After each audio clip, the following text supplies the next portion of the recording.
Eh oui, c'est encore nous. Nous revoilà. Bonjour Flamme. Bonjour. Ça va ? Bien et toi ? Ouais, super.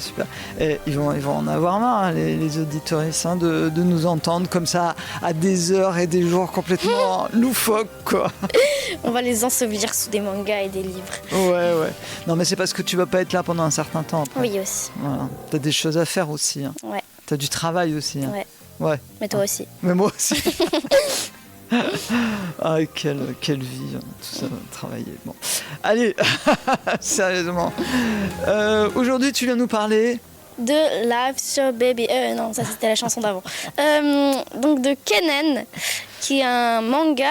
Et il y a 8 tomes sortis en tout. Moi, j'ai lu que jusqu'au 2 parce que j'ai que les 2 premiers, mais je compte bien me fournir la suite. Voilà, c'est chers auditeurs, si des fois vous avez des offres à lui faire pour ce manga. Ouais. Kennen, ouais. De Fuetsudo et Ishimura Hitoshi, je crois. Voilà. En scénariste, on a Fuetsudo et en dessinateur, on a Ishimura Hitoshi. Donc, rapidement, Fuetsudo, aucune idée, sauf qu'il est japonais ou elle. D'ailleurs, voilà, on ne sait pas. C'est un ou une mangaka japonaise. On n'a pas plus d'informations le ou la concernant. Et Ishimura Hitoshi, c'est une jeune femme japonaise. Voilà, elle a fait une adaptation du jeu vidéo Tales of Symphonia que je connais pas. Alors son premier manga c'était Coda. Bon, mais je connais pas non plus. Oh là là, sympa. Non mais bon. En tout cas, j'aime bien ses dessins. En tout cas, ses dessins, ouais, c'est super bien dessiné. Ouais. Ça, j'avoue que. Voilà, donc c'est la dessinatrice. Tu disais, c'est un manga donc qui est sorti en version française en 2018, qui s'adresse aux 12 ans et plus. Et actuellement, on a 8 volumes qui sont sortis en France. Ouais. C'est ça. C'est ce que tu disais. Oui. Hein. Ouais. Ok. Excuse-moi de répéter. Hein. Faut t'excuser aux auditeurs, pas à moi. Ouais, c'est vrai. Bon, excusez-moi, chers auditeurs. Oui, bon, c'est bon, là, tu perds du temps. Non, je rigole.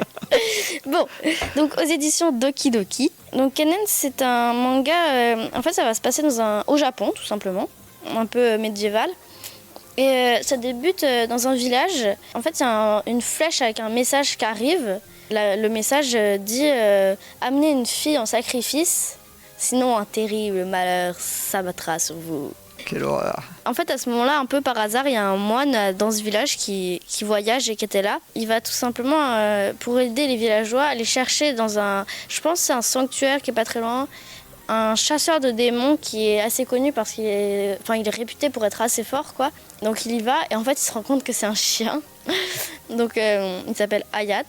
Mais du coup, ils le mettent dans un cercueil à la place de la fille en sacrifice pour que quand le monstre arrive, parce qu'en fait, à la base, il y avait écrit signé, je sais plus, Tenjin, je crois, qui est un dieu.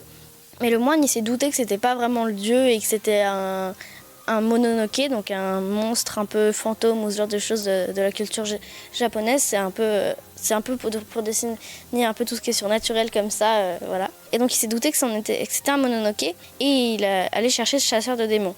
Ils l'ont mis dans le cercueil pour que quand le mononoke ouvre le cercueil, il lui saute dessus. Sauf que le mononoke arrive, c'est un kakuen, donc un homme, c'est un être mi-homme, mi-singe. C'est un jeune garçon. Oui.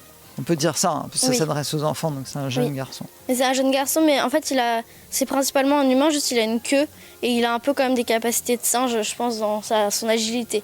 Voilà. Mais donc c'est un kakuen, c'est un mot que je connaissais pas avant de lire ce livre. Moi non plus. Et en fait, le kakuen, à la place de se battre avec le chien, il voit le chien et il dit « Oh, t'es trop chou, je vais t'adopter, maintenant c'est moi ton nouveau maître. » Et donc voilà, il adopte le chien.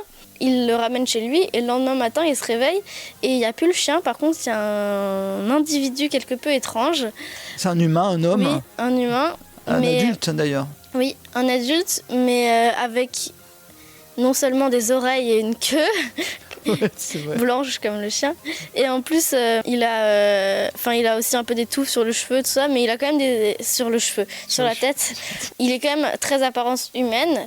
Et voilà, il a des habits et du coup il comprend que c'est le chien qu'il a adopté, mais ça le fait un peu bugger parce que c'est plus la même personne, quoi. C'est un chien qui se transforme, donc ça le fait bugger, c'est sûr que... En fait c'est un chien magique, chasseur de démons, donc il a différents pouvoirs et entre autres ça.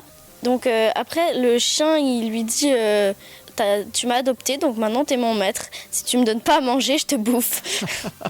Donc voilà, c'est un peu... C'est le chantage qui lui fait tout du long, d'ailleurs. Donc, par exemple, à un moment, il a envie de viande. Et le singe, il dit « Oh, la flemme, on va manger des takemomo », qui est des fruits qu'ils ont inventés, je pense, pour le livre. Et le chien, il dit « Bon, bah, puisque j'ai pas de viande, je vais devoir me satisfaire de ce que j'ai sous la patte. Bon, bah, du singe, ça fera l'affaire, hein. » Du coup, voilà, c'est assez drôle.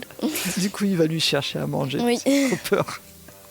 Et en fait, ce que j'ai pas dit, c'est que c'est un sacrifice. Le sacrifice qu'il a demandé de la jeune fille, c'est pas pour la manger ou quoi.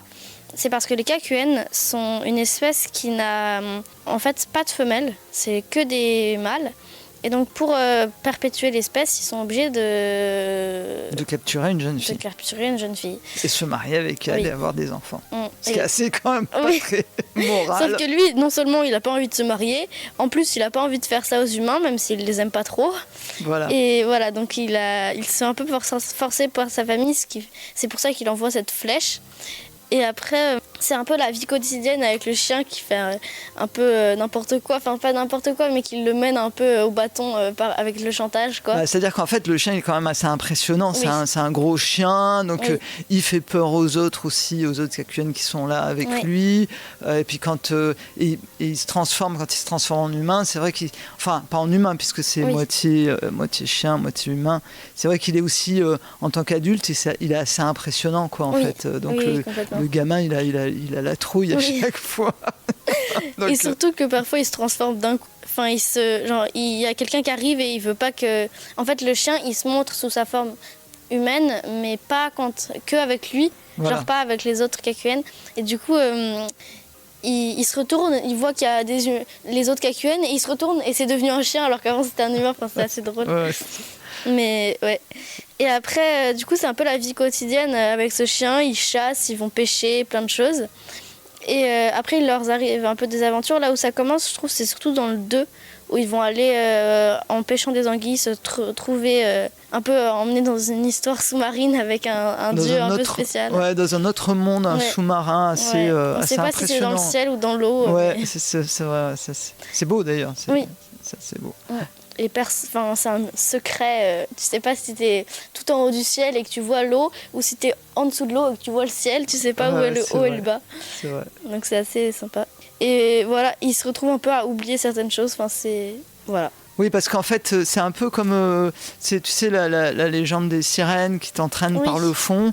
Voilà, et en fait, dans la légende des sirènes, normalement, l'humain qui est entraîné par le fond, en fait, il oublie tout de son passé, puis il se laisse mourir dans le fond parce qu'il voit ces sirènes, etc. Ouais. Et là, c'est un peu le même genre, quoi. C'est-à-dire qu'au bout d'un certain temps, il oublie qu'il doit retourner, en fait, dans le monde des humains et sortir de là. Mais... Il oublie même que Hayat et son chien, enfin, c'est assez... Voilà, mais bon, bien sûr, il est sauvé de tout ça, mais c'est assez sympa. Hein. Moi, j'ai lu aussi, parce que c'est toi qui me l'as conseillé, hein, merci pour ça. Et franchement, j'ai bien aimé. Et j'ai bien aimé parce que, justement, dans le deuxième aussi, donc cette histoire de mariage pour la reproduction, en fait, hein, c'est ça, quoi. Et ben, je trouve qu'elle est, à un moment donné, l'explication du jeune garçon est assez jolie, en fait, et il rencontre après la fille aussi. Sakura, là. Voilà, il rencontre la fille qui est offerte par les villageois, et je pense que derrière, il va y avoir une morale quand même qui dit que non, ça... Genre, parce qu'elle se défend quand même. Bah oui. Ah. Il y a même, après, je trouve ça presque un peu dommage parce que bon, il y a un truc un peu drôle où il y a les femmes qui se rebellent et qui prennent des armes, mais c'est un peu ridicule, tu vois. Mais je trouve qu'il y a presque un peu une moquerie de ça et je trouve ça un peu dommage à ce point-là. Mais oui, là, des fois, c'est un peu. Mais enfin, moi, je l'ai pas vu comme ça. Ouais. Okay, moi je l'ai vu plutôt comme un truc où justement une solidarité féminine, tu sais, qui fait que vas-y, on va pas se laisser faire. C'est pas parce que c'est un mi-homme mi-singe qu'on va se laisser, tu vois. Alors que les hommes du village auraient tendance à laisser faire. Donc tu vois, derrière il y a peut-être un truc, je sais pas. On va voir là avec le Après, j'ai hâte de voir la suite parce que là j'ai lu que les 2 premiers, donc c'est pas encore. Pour l'instant, c'est un peu une mise en bouche et où on voit un peu la vie, tout ça. Il y a ça commence un peu l'aventure, mais pour l'instant, c'est surtout la vie quotidienne pour mettre un peu dans l'ambiance et... Voilà, puis pour apprendre à connaître les personnages. Oui, je pense. Et s'apercevoir que le jeune garçon, il est quand même super sympa. Oui.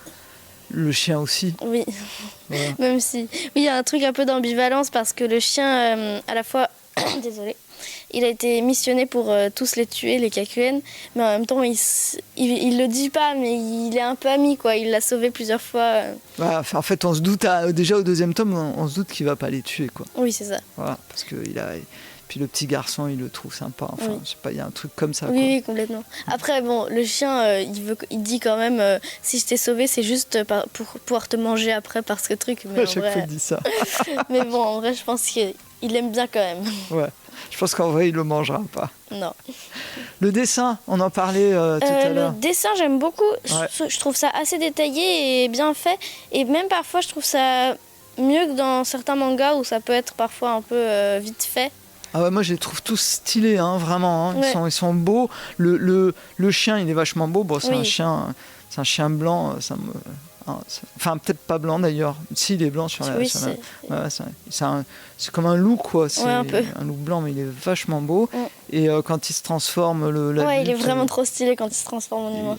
Il est stylé aussi. Et le gamin, moi, je le trouve super mignon, quoi. Oui. Il est mignon comme tout, quoi. Et puis, à un moment donné. Ils chassent ensemble, enfin quoi, c'est une belle équipe, quoi, tu vois. Ça fait un peu un duo d'amitié, quoi. Ouais, c'est ça, c'est très sympa. Et puis j'aime bien aussi Satori, le style. Oui. J'aime bien. Ça me fait rire aussi. Ok, en tout cas, les dessins, j'aime beaucoup et voilà, je les trouve trop bien. Voilà, donc un bon conseil. Ouais. Voilà, à lire, à offrir, Oui. à contempler, Oui. si vous voulez aussi.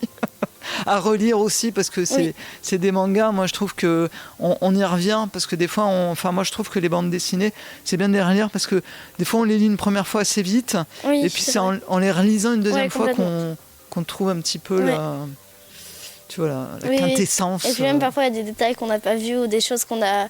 Enfin moi ça m'est déjà arrivé de lire un truc un peu rapidement et après je le relis et je me rappelle que là j'avais vu un truc et en fait en regardant mieux je vois un autre truc, tu vois, qui correspond mieux, quoi. C'est vrai. Merci beaucoup. Avec plaisir. À la semaine prochaine. À bientôt. À très bientôt. Merci de nous avoir écoutés. Je remonte le son.